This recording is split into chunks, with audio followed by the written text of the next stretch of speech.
Seisi Stadion Gelora Bung Karno atau GBK Jakarta bergemuruh saat Prabowo Subianto menyebut nama Titik Soeharto di acara kampanye Akbar Prabowo Gibran pada Sabtu 10 Februari 2024. Capres nomor urut 2 itu disoraki pendukungnya karena menyapa sang mantan istri Titik Soeharto.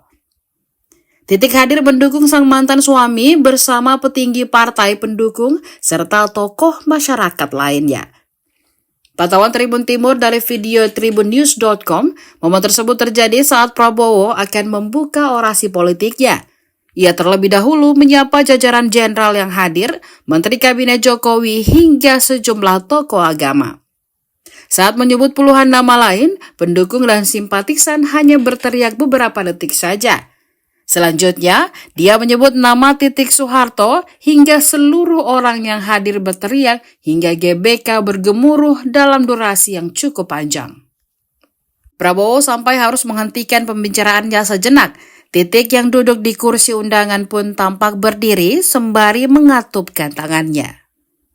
2018-2023, Ridwan Kamil,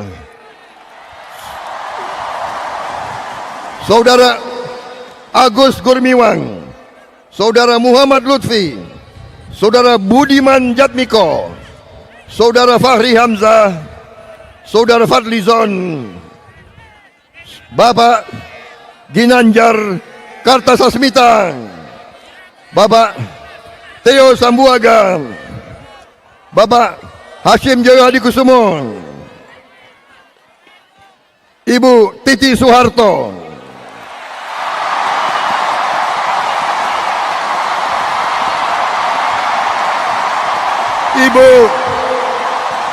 Ibu Khofifah Indar Parawansa, Gubernur Jawa Timur 2019-2024, Ibu Airin Rahmi, Wali Kota Tangerang Selatan, Ibu Mutia Hafid, Ibu Linda Gumelar, Ibu Wismoyo Aris Munandar. Saudara-saudara sekalian, minta maaf satu persatu tokoh nasional saya sebut karena mereka menghormati kita. Kita harus menghormati mereka. Download Tribun X sekarang, menghadirkan lokal menjadi Indonesia.